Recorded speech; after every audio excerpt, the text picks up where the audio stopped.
نحمده ونصلي على رسوله الكريم اما بعد۔ طلاق کے مسئلے پر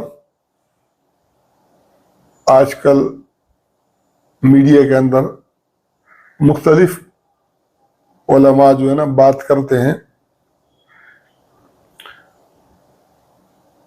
ہمارے ہاں جو وفاق المدارس کے اندر یا درس نظامی کے اندر جو کتابیں پڑھائی جاتی ہیں، جن کتابوں کو دیوبندی اور بریلوی دونوں پڑھاتے ہیں، جن کتابوں کی بنیاد پر علماء بنتے ہیں، جن کتابوں کی بنیاد پر مفتی بنتے ہیں، جن کی بنیادوں پر بعد میں پھر یہ پورے دنیا کے اندر ہمارے جو مدارس ہیں، اسے افریقہ سے، امریکہ سے، جب میں بنوری ٹاؤن میں تھا تو میرے خیال میں 50 ممالک سے جو ہے نا لوگ آتے تھے اور یہاں سے جو ہے نا وہ تعلیم حاصل کر کے پھر اپنے اپنے ملکوں میں جاتے تھے۔ ابھی بھی بہت سارے طالب علم پوری دنیا سے آتے ہیں اور یہ جو ہے نا پاکستان ان کا مرکز ہے۔ اب مسئلہ یہ ہے کہ ایک تو وہ شخص ہے جو اپنی طرف سے کوئی بات کرتا ہے، ایک یہ ہے کہ جو ہم نے پڑھا ہے، اس پڑھائی کے مطابق جو اس کے اصول ہیں، اسی کے مطابق اگر آدمی بات کرے تو یقین جانو کہ یہ جو مسالک کی بنیاد کے اوپر اختلافات ہیں یہ سب کے سب جو ہے نا ختم ہو جائیں گے۔ چونکہ بنیادی چیز کی طرف توجہ نہیں دی گئی ہے، شیعہ سنی کے درمیان جو طلاق کا مسئلہ مختلف ہے، شیعہ اپنی طرف سے جو ہے نا دلائل دیتے ہیں، سنی اپنے دلائل دیتے ہیں۔ پھر سنیوں کے اندر جو ہے نا جو حنفی ہے، مالکی ہیں، شافعی ہیں، حنبلی ہیں، اہل حدیث ہیں، سب کے اپنے اپنے دلائل ہیں۔ اب وہ جو ہے نا جب یہ اپنا مسلک ثابت کرتے ہیں نا، قرآن سے مسلک ثابت کرنا ہے، یعنی پہلے اپنا مسلک بناؤ پھر اس کو قرآن سے ثابت کرو۔ لیکن یہ درس نظامی میں ایسا نہیں ہے۔ درس نظامی کے اندر جو ہے نا یہ نہیں پڑھایا گیا ہے۔ درس نظامی کے اندر تو سیدھا سیدھا یہ ہے کہ بھئی قرآن کے اندر اگر واضح آیت ہے اور اس کے مقابلے کے اندر کوئی حدیث ہے تو آپ کیا کرو، قرآن کے اوپر عمل کرو اور حدیث کے اوپر، جیسے اللہ نے فرمایا فَإِن طَلَقَهَا فَلَا تَحِلُّ لَهُ مِن بَعْدُ حَتَّى تَنكِحَ زَوْجًا غَيْرَهُ۔ اگر اس نے طلاق دے دی، اگر اس نے طلاق دے دی تو اس کے لیے حلال نہیں ہے یہاں تک کہ وہ کسی اور شوہر سے نکاح کر لے۔ اب یہاں پر صیغہ استعمال ہوا ہے کہ وہ عورت کسی اور شوہر سے نکاح کر لے۔ اب حدیث کے اندر آتا ہے من نکحت بغیر اذن ولیھا فنکاحھا باطل باطل باطل، جس عورت نے اپنے ولی کی اجازت کے بغیر نکاح کیا تو اس کا نکاح باطل ہے باطل ہے باطل ہے۔ اب جو شافعی ہیں، حنبلی ہیں، مالکی ہیں، شیعہ ہیں، اہل حدیث ہیں، یہ سب کے سب کہتے ہیں کہ حدیث صحیح ہے اور ولی کی اجازت کے بغیر عورت کا نکاح نہیں ہوتا۔ حنفی کیا کہتے ہیں؟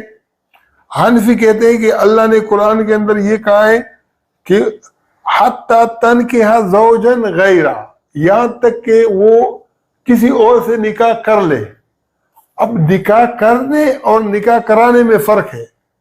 جب وہ عورت خود نکاح کر سکتی ہے تو اس کے اوپر یہ اضافہ لگانا کہ اس کے لیے ولی کی اجازت بھی ضروری ہے جیسے حدیث میں ہے، تو یہ قرآن کے اوپر ایک قسم کا اضافہ ہے۔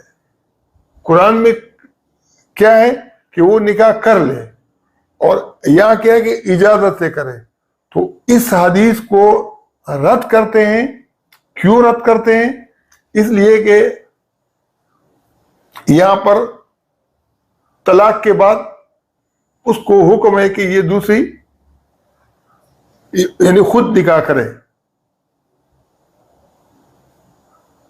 اب میں نے جو نا جب پڑھائی سٹارٹ کی تھی تو اس کے اوپر میں نے سوال اٹھایا تھا کہ اس حدیث کے اندر جو بات ہے یہ کنواری کے لیے ہوگی، اور یہاں پر جو جس کا ذکر ہے وہ طلاق شدہ کا ذکر ہے.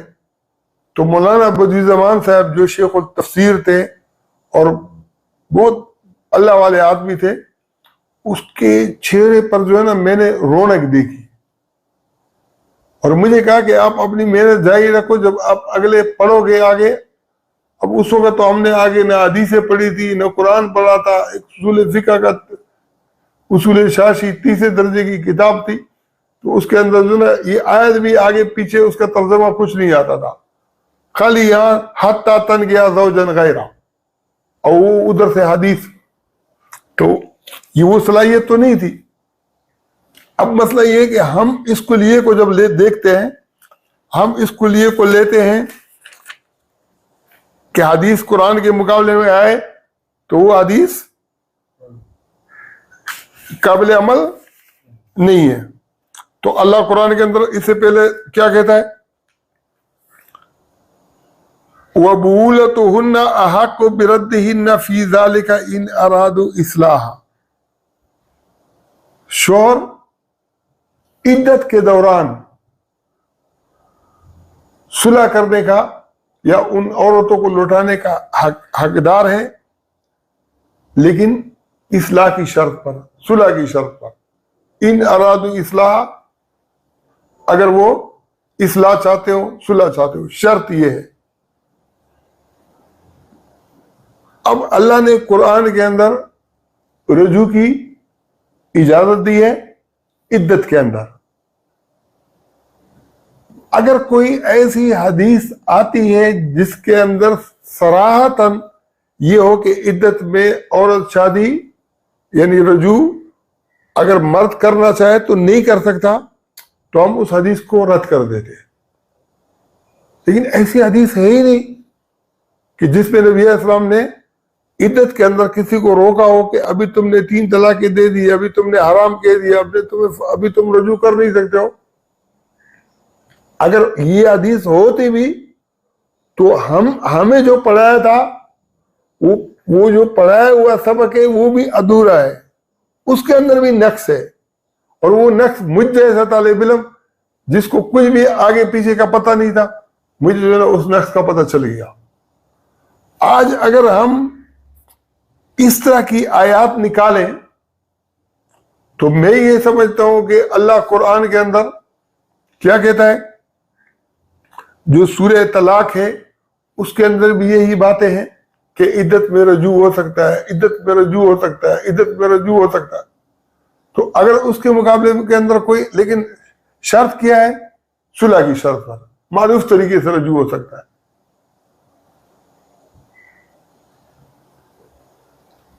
اب دوسری بات کیا ہے کہ صلح کی شرط پر عدت کی تکمیل کے بعد بھی رجوع ہو سکتا ہے، یہ بھی اللہ نے فرمایا. پھر اللہ نے یہ بھی وعدے کیا ہے کہ اگر کافی عرصہ بیچ میں گزر گیا پھر بھی معروف طریقے سے رجوع ہو سکتا ہے. اب جب اللہ نے بار بار رجوع کے لیے کہا ہے کہ عدت میں بھی ہو سکتا ہے، عدت کی تکمیل میں بھی ہو سکتا ہے، اور عدت کی تکمیل کے کافی عرصے بعد بھی ہو سکتا ہے، تو احادیث کی بنیاد کے اوپر اس کو آپ اگر ان آیات کے سامنے رکھو نا تو احادیث اس کے سامنے کوئی اہمیت نہیں رکھتی ہے کہ جو ان آیات کے مقابلے میں کہ رجوع نہیں ہو سکتا. اب مسئلہ کیا ہے کہ حدیث تو بہت بڑی بات ہے.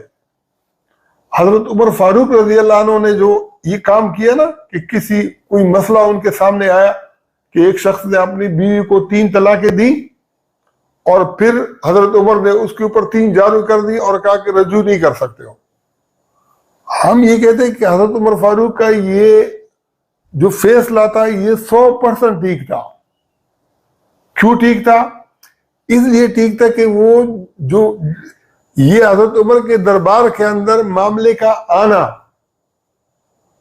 حضرت عمر فاروق تو اس کے پیچھے گھر میں تو نہیں کہتے نا کہ تم نے ابھی طلاق دیا، ابھی تم رجوع نہیں کر سکتے ہو. یہ اس بات کی دلیل تھی کہ عورت رجوع نہیں کرنا چاہتی تھی. جب جھگڑا ہوتا ہے میاں بیوی راضی تو کیا کرے گا؟ قاضی. لیکن اگر میاں بیوی میں سے ایک راضی نہ ہو تو پھر معاملہ مفتی تک پہنچے، پھر معاملہ جو ہے نا قاضی تک پہنچے، حکمران تک پہنچے، عدالت تک پہنچے. تو اب مرد نے 3 طلاقیں دی اور عورت جو ہے رجوع نہیں کرنا چاہتی تھی. تو نتیجہ کیا ہوا کہ حضرت عمر نے کہا کہ وہ بولتہن احق بردہن فی ذلک ان ارادوا اصلاح، صلح کی شرط پر رجوع کر سکتے ہو. جب صلح کی شرط نہیں ہے تو انہوں نے کہا کہ یہ رجوع نہیں ہو سکتا. کتنی آسان بات ہے، یعنی اس کے اندر کوئی ابہام تو نہیں ہے. اگر ان آیات کو آپ ایک ایک کو اٹھا کے دیکھو نا، پہلی بات یہ کہ عدت کی، اگر ایک آدمی نے بیوی کو طلاق نہیں دی ہے، حلف لیا ہے یا ویسے ناراض ہے، تو اللہ نے کیا فرمایا کہ اس کی عدت 4 مہینے ہے. لیکن وہ اگر طلاق کا اس کا وَإِنْ عَزَمُوا الطَّلَاقَ، اگر طلاق کا عزم تھا تو یہ پھر گناہگار بھی ہے. کیوں گناہگار ہے؟ اس لیے کہ طلاق کا عزم تھا تو اگر یہ اظہار کرتا تو پھر 3 قروء، المطلقات یتربصن بانفسہن 3 قروء، تو 3 طور و حیض انتظار کر یا 3 مہینے انتظار کرتا. اب وہ جو 4 مہینے کر رہا ہے وہ کس لیے کر رہا ہے؟ کہ اس نے طلاق کا اظہار نہیں کیا. اب مسئلہ یہ کہ طلاق کا اظہار نہ کرنے کی وجہ سے 1 مہینے جو اس کی مدت بڑھ رہی ہے، یہ اس کی دل کا گناہ ہے. اور یہ آگے پیچھے کی آیات کے اندر بالکل واضح ہے. اچھا، جب اظہار کے اندر 3 مہینے ہیں اور اظہار کے بغیر 4 مہینے ہیں، اور یہ دنیا کے اندر آپ بتاؤ نا تو کتنی لوگوں کے اندر خوشی کی لہر دوڑے گی کہ یار عورت جو ہے نا عدت 4 مہینے گزارنے کے بعد پھر وہ دوسری جگہ شادی کر سکتی ہے، 3 مہینے گزارنے کے بعد شادی کر سکتی ہے. چونکہ اللہ نے شروع کے اندر یہ جب مسئلے بیان کیے نا، وَيَسْأَلُونَكَ عَنِ الْمَحِيضِ، تجھ سے حیض کے بارے میں پوچھتے ہیں، قُلْ هُوَ أَذًى، کہہ دو کہ وہ تکلیف ہے. اب یہاں انہوں نے تکلیف کو کیا بنا دیا؟ یہ کہہ دو کہ وہ گندگی ہے. گند نہیں ہے، وہ تکلیف ہے. ہاں اللہ نے یہ کہا کہ فَاعْتَزِلُوا النِّسَاءَ فِي الْمَحِيضِ وَلَا تَقْرَبُوهُنَّ حَتَّى يَطْهُرْنَ، حیض کی حالت میں اور سے دور رہو یہاں تک کہ وہ پاک ہو جائے. اب 2 باتیں آ گئی، ایک تکلیف اور ایک ناپاکی. تو اس کے لیے جو آخری آیت کا جو ہے نا وہ ہے ان اللہ یحب التوابین ویحب المتطہرین. توبہ کس سے ہوتی ہے؟ اذیت سے ہوتی ہے. اور طہارت کس سے ہوتی ہے؟ گند سے ہوتی ہے. تو 2 چیزیں ہیں، یعنی اذیت بھی ہے اور گند بھی ہے. تو اذا سے مراد اذیت ہے، گند نہیں ہے. اب چونکہ اذیت والا معنی انہوں نے اپنے ذہن کے اندر نہیں رکھا، اذیت کا دماغ سے نکال دیا. اب اللہ نے شروع کے اندر یہ بات ڈال دی کہ عورت کو جو اذیت ہے یہ اصل مسئلہ ہے، یہ بہت بڑا مسئلہ ہے، یہ بنیادی مسئلہ ہے. اگر عورت کو مرد طلاق نہیں دیتا اور وہ سالوں سال بیٹی رہتی ہے تو اذیت مرد کو ہے یا یہ عورت کو ہے؟ مرد کو جب چاہے تو طلاق دے دے تو ختم ہو جائے گا. لیکن جب وہ طلاق کا اظہار نہیں کر رہا ہے تو اللہ نے اس کے لیے کیا رکھا ہے؟ 4 مہینے کی عدت. اور اس میں بھی یہ کہا ہے کہ یہ جو ہے یہ دل کا گناہ ہے اگر تمہارا جو ہے نیت عزم کے اندر طلاق ہوا اور پھر کیا ہے کہ تم نے اس کا اظہار نہیں کیا، کیونکہ اگر اظہار کرتے تو یہ پھر 3 مہینے جو ہے نا عدت گزارتے۔ اب اللہ نے یہ جو معاملات ہیں میں بار بار جو ہے نا واضح کر چکا ہوں، اور یہ اگر علماء جو ہے نا سامنے بیٹھے ہوں نا اور وہ سوال اٹھائیں کہ یہ جو ہے نا یہ ان کے ذہن میں کون سے اشکال ہیں کہ جس کی وجہ سے ان کے دماغ کے اندر جو ہے نا بات نہیں بیٹھتی ہے۔ اب یہ جو ایلا کے اندر جو ہے نا 4 مہینے رکھے نا، تو حنفیوں کے نزدیک 4 مہینے کے بعد وہ طلاق ہو جائے گی، اور باقیوں کے نزدیک 4 مہینے کے بعد بھی طلاق نہیں ہوگی۔ یہ اختلاف کیوں ہے؟ حنفی کہتے ہیں کہ اس نے 4 مہینے جو ہے نا اس کے پاس نہیں گیا تو طلاق کا حق استعمال ہو گیا، اور دوسرے کیا کہتے ہیں جمہور؟ وہ کہتے ہیں کہ نہیں، یہ جو ہے نا جب تک طلاق کا اظہار نہیں کرے گا تو وہ کیا ہوگا؟ طلاق نہیں ہوگی۔ اب مسئلہ تو عورت کا ہے نا، اذیت عورت کو ہو رہی ہے۔ اگر یہ کہتے ہیں کہ بھئی عورت نے جو ہے نا 4 مہینے گزار لیے، اب عورت کی مرضی ہے، اگر وہ چاہے گی تو اصلاح کے لیے راضی ہوگی تو رجوع ہو سکتا ہے، اگر اصلاح کے لیے راضی نہیں ہوگی تو عدت کے اندر بھی رجوع نہیں ہو سکتا۔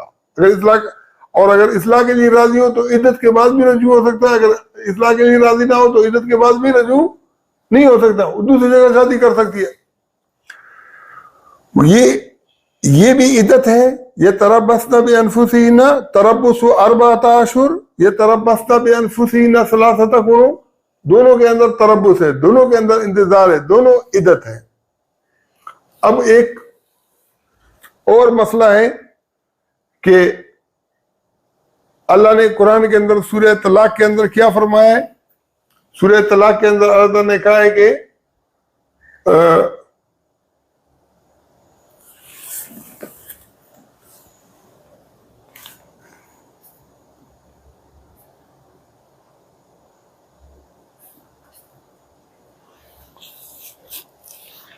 جو عورتیں حیض سے مایوس ہوں یا ان کو تھوڑا شک ہو، یعنی ایسی کنڈیشن میں ہو نا، ارتیاب ہو، شبہ ہو۔ اب ارتیاب کا منع کیا ہے؟ ایک تو یہ کہ مایوس ہے کہ حیض آ ہی نہیں رہا ہے، اور دوسرا جو ہے نا یہ ہے کہ اس کے اندر جو ہے نا وہ ہے اشتباہ ہے کہ یا تو بہت زیادہ ہو گیا یا بہت کم ہو گیا، یعنی عام معمول سے وہ ہٹ کر حیض آ رہا ہے۔ اور تیسرا کیا ہے؟ واللائی یئسن من المحیض، اچھا، واللائی لم یحضن، جو جن کو حیض نہیں آتا۔ اب ایک عورت ایسی ہے کہ فل عورت ہے لیکن اس کو حیض آتا ہی نہیں ہے۔ ایک تو یہ کہ بڑھاپے کی وجہ سے، زیادہ عمر کی وجہ سے، ایک یہ کہ بیماری ہے، اور تیسرا یہ کہ اس کے اندر کوئی ایسا فالٹ ہے کہ اس کو حیض آتا ہی نہیں ہے۔ جیسے بعض عورتیں ایسی ہو سکتی ہیں۔ اچھا، انہوں نے اسے کیا مراد لیا ہے؟ انہوں نے اسے مراد لیا کہ یہ چھوٹی جو بچیاں ہیں نا، تو بچیوں کے لیے یہ جو لم یحضن کا جو لفظ ہے یہ اس کے لیے ہے جو قطعی طور پر جس کو حیض آتا نہیں ہو۔ لم یلد ولم یولد، وہ اللہ کو جو ہے نا لم یلد ولم یولد کے بارے میں آدمی کہہ سکتا ہے کہ یہ بچہ ہے، ابھی جو ہے نا بعد میں جو ہے نا کوئی، تو لم کا جو معنی جہاں آتا ہے اس کے اندر یہ ہے کہ وہاں پر انکار آتا ہے کہ اس کو حیض آتا ہی نہیں ہے۔ تو جیسے اللہ کے لیے لم یلد ولم یولد ہے، ایسے اگر کسی عورت کے لیے کوئی لم یحض ہو کہ اس کو حیض آتا نہ ہو، اس کا معنی جو ہے نا یہ بچپن کے ساتھ اس کو منسلک کرنا ہی غلط ہے، یہ بچپن کے ساتھ نہیں ہو سکتا۔ یہاں تین چیزیں آ گئی، ایک چیز یہ کہ یہ ایسنا مایوس ہو گئی ہیں، جب اور زیادہ عمر کی ہوتی ہے تو اس کی حیض بند ہو جاتا ہے۔ دوسرا یہ کہ اس کو بیماری ہے، کبھی زیادہ آتا ہے کبھی کم آتا ہے۔ اب ایک عورت کو 6 مہینے میں جو ہے نا آتا ہو تو وہ پھر اس کے لیے بھی وہ ہے، اگر اس کو مہینے کے اندر 5 مرتبہ آ جائے یا 4 مرتبہ آ جائے یا 3 مرتبہ، انہوں نے اس کے اوپر بکواس کیے ہیں مختلف کتابوں کے اندر، وہ آپ حیران رہ جاؤ گے کہ یہ جو ہے کیا کیا انہوں نے لکھا ہے۔ تو قرآن کے اندر یہ بھی واضح ہے، 3 صورتیں ہیں، ایک مطلقاً حیض نہیں آتا ہو عورت کو، ایک یہ کہ اس کے اندر اشتباہ ہو، کمی بیشی ہو، یعنی حد سے زیادہ کمی بیشی ہوتی ہے نا، ابھی 10 دن کے اندر حیض آتا ہو تو پھر تو وہ 1 مہینے کے اندر جو ہے نا پورا جو ہے نا 3 دفعہ پورا ہو جائے گا، نہیں، پھر 3 مہینے، یا اس کو جو ہے نا 6 مہینے میں زیادہ عرصے کے اندر وہ آتا ہو تو پھر بھی، اور اگر وہ مایوس ہو تو بھی، اگر قطعی طور پر نہیں آتا ہو تو بھی۔ معاملہ کلیئر ہو گیا؟